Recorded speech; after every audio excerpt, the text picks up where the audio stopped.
ಮಳೆಗಾಲದಲ್ಲಿ ಸೊಳ್ಳೆಗಳಿಂದ ಹರಡುವ ರೋಗಗಳು ಉಲ್ಬಣಗೊಳ್ಳುತ್ತವೆ. ಆದ್ದರಿಂದ ಸಾರ್ವಜನಿಕರಲ್ಲಿ ಜಾಗೃತಿ ಮೂಡಿಸುವುದಕ್ಕೆ ಪ್ರತಿ ವರ್ಷ ಜೂನ್ ತಿಂಗಳನ್ನ ಮಲೇರಿಯಾ ವಿರೋಧಿ ಮಾಸವನ್ನಾಗಿ ಆಚರಿಸಲಾಗುತ್ತದೆ. ಈ ವರ್ಷ ಮಲೇರಿಯಾವನ್ನ ಕೊನೆಗೊಳಿಸುವುದಕ್ಕೆ ಅಗತ್ಯ ಕ್ರಮಗಳ ಚಾಲನೆಯನ್ನ ಈಗ ನಾವು ಮಾಡೋಣ ಹಾಗೂ ನಾವು ಮಾಡುತ್ತೇವೆ ಎಂಬ ಘೋಷವಾಕ್ಯದೊಂದಿಗೆ ಆಚರಿಸಲಾಗುತ್ತಿದೆ. ಇದು ರೋಗವನ್ನ ಕೊನೆಗೊಳಿಸುವುದಲ್ಲದೆ ವೈಜ್ಞಾನಿಕವಾಗಿ ಸಮುದಾಯದ ಭಾಗವಹಿಸುವಿಕೆಯ ಮೂಲಕ ಸಾಧಿಸಬಹುದು ಎಂದು ಒತ್ತಿ ಹೇಳ್ತಿದೆ ಎಂದು ಜಿಲ್ಲಾ ರೋಗವಾಹಕ ಆಶ್ರಿತ ರೋಗಗಳ ನಿಯಂತ್ರಣ ಅಧಿಕಾರಿ ಡಾಕ್ಟರ್ ಗುಡದಪ್ಪ ಕಸಬೆ ಹೇಳಿದರು.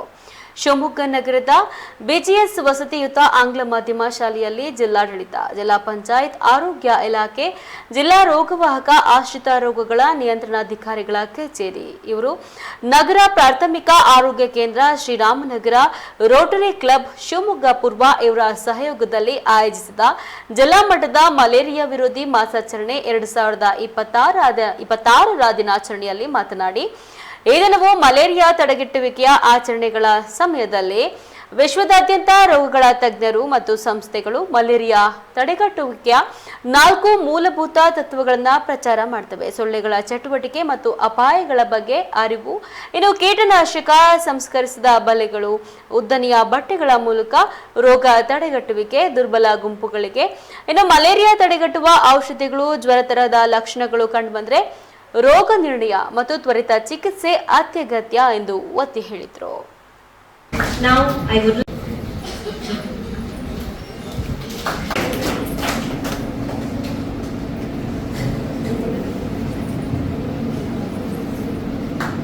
ಏಕದಂತ ಅಂಬಾಸುತ ಭಕ್ತ ಸಂಸೇವಿತ ಹೇ ತ್ರಿಲೋಕನುತನೆ ತ್ರಿಲೋಕ ವಂದಿತನೆ ನಿನ್ನಯ ಅಂಕ್ರಿಗೆ ಪುಷ್ಪಾರ್ಚನೆ ಪ್ರಭು ನಿನ್ನಯ ಅಂಕ್ರಿಶನೆ ನೀ ಪುರೆ ನಮ್ಮನಿ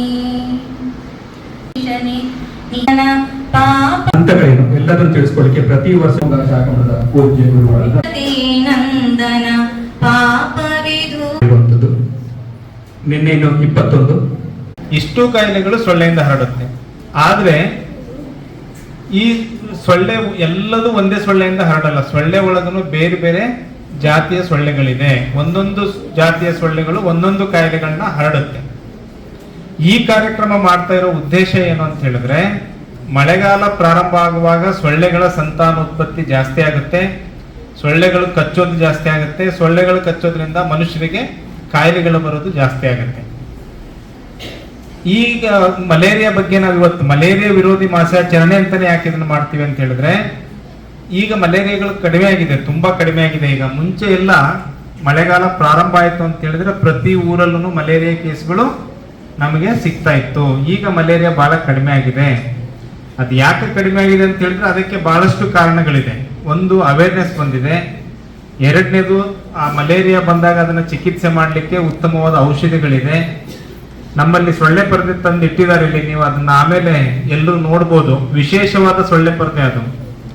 ಅದರದ್ದು ವಿಶೇಷ ಏನು ಅಂತ ಹೇಳಿದ್ರೆ ಅದನ್ನ ಕೆಮಿಕಲ್ ಇಂದ ಟ್ರೀಟ್ ಮಾಡಿರ್ತಾರೆ. ಸೊಳ್ಳೆ ಪರದೆ ಮಾಡುವಾಗ್ಲೇನೆ ಡೆಲ್ಟಾಮೆಥ್ರಿನ್ ಅಂತ ಹೇಳಿ ಒಂದು ಕೆಮಿಕಲ್ ಇಂದ ಟ್ರೀಟ್ ಮಾಡಿರ್ತಾರೆ. ಹಾಗಾಗಿ ಆ ಸೊಳ್ಳೆ ಪರದೆನ ಹಾಕೊಂಡು ನಾವು ಮಲಗಿದ್ರೆ ಮನುಷ್ಯರಿಗೆ ಏನು ತೊಂದರೆ ಆಗಲ್ಲ. ಅದ್ರ ಮೇಲೆ ಸೊಳ್ಳೆ ಬಂದು ಕೂರ್ತು ಅಂತ ಹೇಳಿದ್ರೆ ಸೊಳ್ಳೆ ಸತ್ತು ಹೋಗುತ್ತೆ. ಹಾಗಾಗಿ ಅದರ ಪಾಪ್ಯುಲೇಷನ್ ಕಡಿಮೆ ಆಗುತ್ತೆ. ಆಮೇಲೆ ನಾವು DDT ಸ್ಪ್ರೇ ಅಂತ ಏನ್ ಮಾಡ್ತಾ ಇದ್ವಿ, ಅದನ್ನ ಮಾಡಿದ್ರಿಂದನೂ ಬಹಳಷ್ಟು ಮಲೇರಿಯಾಗಳು ಕಡಿಮೆ ಆಯ್ತು. ಅದಾದ್ಮೇಲೆ ಈ ಲಾರ್ವಾಹಾರಿ ಮೀನುಗಳು, ನಾವು ಪರಿಸರಕ್ಕೆ ಕೆಮಿಕಲ್ಸ್ ಅದನ್ನೆಲ್ಲ ಸ್ಪ್ರೇ ಮಾಡೋದ್ರಿಂದ ನಾವು ಯಾವಾಗ ಹೈಜಿನಿಕ್ ಸ್ವಚ್ಛತೆಯಲ್ಲಿರ್ತೇವೋ ಆರೋಗ್ಯಕರವಾಗಿರ್ತೇವೆ.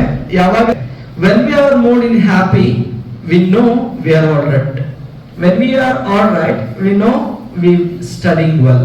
ನಾವು ಯಾವಾಗ ಖುಷಿಯಾಗಿ ನೆಮ್ಮದಿಯಾಗಿರ್ತೇವೆ ಓದಲಿಕ್ಕೆ ಮನಸ್ಸು ಬರ್ತದೆ. ಸೊ ಆ ಓದು ಬರಬೇಕು ಅಂತ ಹೇಳಿದ್ರೆ ಮನಸ್ಥಿತಿಗಳು ಹದವಾಗಿರ್ಬೇಕು ಅಂದ್ರೆ ನೀವು ಮೊದಲು ಏನ್ ಮಾಡ್ಕೋಬೇಕು, ಯಾವ್ದ್ರಿಂದ ಕಾಪಾಡ್ಕೋಬೇಕು, ಆರೋಗ್ಯವನ್ನ ಸ್ವಚ್ಛ ಇರೋದ್ರ ಮೂಲಕ ಸ್ವಚ್ಛವಾದ ವಸ್ತ್ರಗಳನ್ನ ಧರಿಸೋದು, ಸ್ವಚ್ಛವಾದಂತಹ ನೀರನ್ನ ಕುಡಿಯೋದು, ಸ್ವಚ್ಛವಾದಂತಹ ಆರೋಗ್ಯಕ್ಕೆ ಏನೇನು ಬೇಕು ಎಲ್ಲವನ್ನು ಸ್ವಚ್ಛತೆಯಿಂದ ಇರುವುದರಿಂದ ಕಾಪಾಡ್ಕೋಬಹುದು. ಅದ್ರ ಜೊತೆಗೆ ನೀವು ಕ್ಲೀನ್ಲೆಸ್ ಆಗಿದ್ರೆ ಯಾವ್ಯಾವ ರೀತಿಯ ಕಾಯಿಲೆಗಳು ಬರ್ತದೆ, ಸೊಳ್ಳೆಗಳಿಂದ ಯಾವ್ಯಾವ ರೀತಿ ಕಾಯಿಲೆ ಹರಡುತ್ತೆ ಅನ್ನೋದ್ರ ಬಗ್ಗೆ ಬಹಳಷ್ಟು ರಿಸರ್ಚ್ ಗಳನ್ನ ರಿಯಲೈಸ್ ಮಾಡ್ಕೊಂಡಿರುವ ಎಕ್ಸ್ಪೋರ್ಟ್ ಡಿಪಾರ್ಟ್ಮೆಂಟ್ ಗಳಿಂದ ಬಂದಿರುವಂತಹ ನಮ್ಮ ಹೆಲ್ತ್ ಕಾನ್ಶಿಯಸ್ ಆಗಿ ಇರ್ಲಿ ಅನ್ನೋ ಉದ್ದೇಶಕ್ಕೆ ಈ ಪ್ರೋಗ್ರಾಮ್ಸ್ ಗಳನ್ನ ಕಂಡಕ್ಟ್ ಮಾಡ್ತಾ ಬರ್ತಾ ಇದ್ದಾರೆ. ಈ ಪ್ರೋಗ್ರಾಮ್ಸ್ ಅನ್ನ ಸರಿಯಾದ ರೀತಿಯಲ್ಲಿ ಸದ್ಬಳಕೆ ಮಾಡಿಕೊಳ್ಳೋಣ. ಎಲ್ಲರೂ ಕೂಡ ಆರೋಗ್ಯವಂತಹ ಜೀವನವನ್ನು ಮಾಡಲಿಕ್ಕೆ ಸಲಹೆ ಸೂಚನೆಗಳನ್ನ ರೂಪಿಸ್ಕೊಳ್ಳೋಣ. ಆಗ್ಬೋದಲ್ಲ? ಬಹಳಷ್ಟು ಮಾತುಗಳನ್ನ, ಸಲಹೆ ಸೂಚನೆಗಳನ್ನ ನೀಡಲಿಕ್ಕೆ ಬಂದಿರುವಂತಹ ಎಲ್ಲ